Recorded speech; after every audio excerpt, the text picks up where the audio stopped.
Le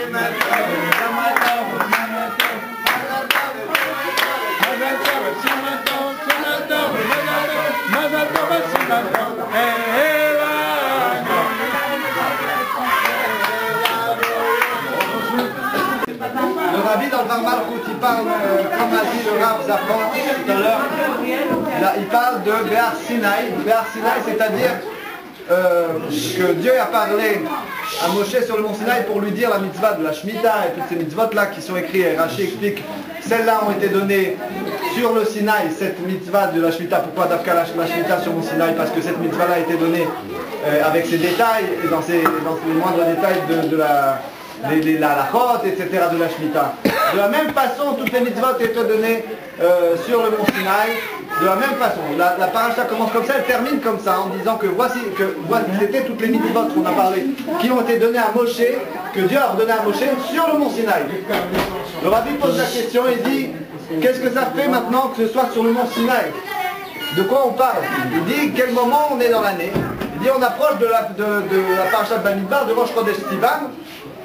Rosh Chodesh Sivan, c'est le moment où le peuple a stationné dans le Midbar Sinaï, dans le désert du Sinaï. Rosh Chodesh Sivan, ça s'est passé. Ils étaient dans le désert du Sinaï. Dans le désert du Sinaï, depuis ce moment-là jusqu'au 6 Sivan, ils se sont préparés au don de la Torah. Et donc, après, par la suite, la Torah a été donnée sur le mont Sinaï. Donc le rabbi, il explique qu'est-ce que ça veut dire qu'on parle d'abord de l'endroit, de Midbar Sinaï, le désert du Sinaï. Et pourquoi, la question qu'il va se poser, c'est pourquoi la Torah a été donnée dans le désert, Midbar. Que la Torah soit donnée en Eretz Israël, sur le Achermon. Alors on comprend, parce que c'est en Eretz Israël, Eretz HaKodesh, etc. Et pourquoi elle va être donnée dans un désert où même pas on peut habiter là-bas? Rien ne pousse là-bas. C'est ce qu'on appelle Makom Efker. C'est un endroit qui n'appartient à personne. Le rabbi il dit parce que celui qui va venir prendre la Torah, c'est-à-dire le peuple juif, va recevoir la Torah, mais Makom Efker, c'est-à-dire celui qui veut, il prend. Celui qui veut apprendre la Torah, il apprend. Pourquoi? Parce que le Makom Efker, son din à lui, c'est pas Reshut Harabim, c'est-à-dire le domaine public, et c'est pas Reshut Hayachid, le domaine privé. On aurait pu penser que la Torah va être donnée de manière publique au peuple d'Israël dans un domaine public qui appartient aux Juifs. Donc ça aurait voulu dire par là que la Torah, elle va appartenir à un ensemble. La Torah n'appartient pas au peuple juif, la Torah appartient aux Juifs. À chaque Juif. On aurait pu dire, voilà, il y a un Maharetz, il ne connaît pas rien de la Torah, il travaille le matin, il revient le soir, il n'a pas le temps, il fait juste schéma, il va dormir. Toute sa vie comme ça, jusqu'à ce qu'un jour Dieu lui donne la bracha, il va faire un peu d'argent, il va gagner, il va avoir des esclaves, et ça c'est pour petit à petit, avoir un peu pour lui aussi. Et là, il va se mettre à étudier la Torah. Et il aura la Torah, il va l'acheter lui-même. C'est à lui. Il va devenir un Talmid Chacham, il va écrire des Sfarim, etc., etc. Toute sa vie, il aura travaillé pour ça. Pas comme un non-juif, que lui, par contre, il va travailler pour travailler. C'est tout. Il va travailler pour manger pour travailler, etc. Maintenant, le rabbi, il continue et il explique que, en passant sur un autre sujet complètement, qui n'a rien à voir avec tout ça, il dit, voilà, le monde a été créé en 10 paroles. Asara Ma'amarot Nibra Olam. 10 paroles. Pourquoi? La Mishnah elle pose une question, Mishnah Pirkei Avot, comme ça elle pose la question pourquoi elle aurait pu être donnée en une seule parole. La réponse est complètement sans aucun lien avec la question. Et la Mishnah elle dit comme ça pour punir les méchants qui détruisent le monde qui a été créé en 10 paroles et pour donner un bon salaire aux tzadikim qui font vivre le monde qui a été créé en 10 paroles. Quel rapport? Comment on peut arriver à ce niveau-là? Le rabbi il va s'attacher au début de la Mishnah et dit, déjà la première question elle est très très dure. C'est-à-dire que le monde il a été créé en 10 paroles, Bereshit ça fait partie, après Vayehi Or, Vayehi Boker, Kochavim, tout la terre, le déchet, les animaux, tout ça, ça fait partie des 10 paroles. Et là, est-ce que la Torah aurait pu être créée en une parole? C'est ça que le rabbi pose comme question. Est-ce que le monde aurait-il pu être créé en une seule parole? Le rabbi répond à la question, il dit la Mishnah elle a déjà répondu. C'est sûr qu'elle aurait pu être créée en une parole.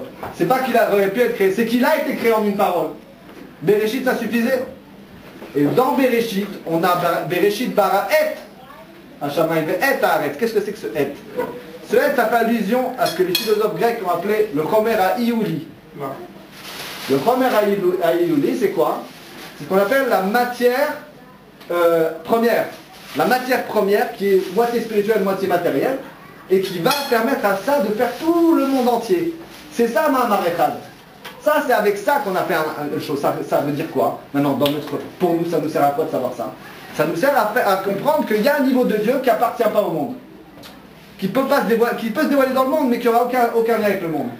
Et la deuxième chose qui a 10 paroles, ça veut dire quoi? Ça veut dire qu'il y a tous les détails dans cette parole, dans le monde, qui va être créé, le monde va être créé plein de détails. Des animaux, des arbres, de toutes sortes d'oiseaux, d'une folie, quoi. C'est-à-dire les détails qu'il y a dans ce monde, c'est incroyable. C'est ça les 10 paroles. Les 10 paroles qui ont permis au monde d'exister. Donc il y a ça par contre, c'est la force de Dieu qui s'habille dans le monde, le nom de Dieu et en même temps le culte, la divinité elle-même, qui s'habille dans le monde, qui est relié avec le monde. Comme on voit, il y a un nom qui n'est pas relié avec le monde, qui va s'habiller par l'intermédiaire du nom Elohim, c'est le nom Havayé. Le nom Yud-Ke Vav-Ke, c'est le nom qui est au-dessus du monde, qui descend dans le monde, mais qui ne s'habille pas dans le monde d'une manière comme le Shem Elohim, puisque le Shem Elohim, c'est Gematria Ateva, c'est la nature elle-même. De là, on comprend que tout ça, c'est pour dire quoi? C'est pour expliquer, en fait, le rabbi, il a toujours une idée derrière la tête. Il veut toujours nous donner une allusion claire à la Geoula Mitikva Shlema. La Geoula Mitikva Shlema, elle arrive quand le nom de Dieu le plus élevé, il y a 2 noms de Dieu, il y a Havayé, Yud-Ke Vav-Ke d'en bas, et il y a Havayé, Yud-Ke Vav-Ke d'en haut, qu'on n'a jamais vu, on n'a jamais eu ce dévoilement-là, il n'a jamais existé. C'est marqué Vaya Hashem li le Elohim. Vaya Havayé li le Elohim.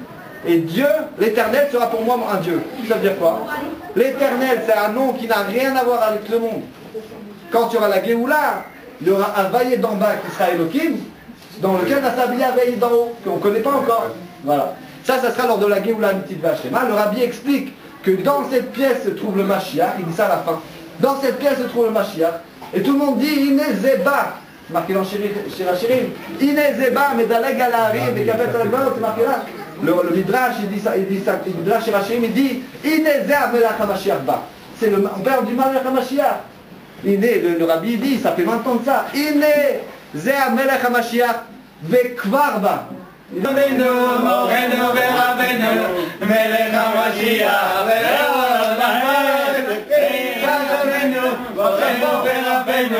Melech HaMashiach,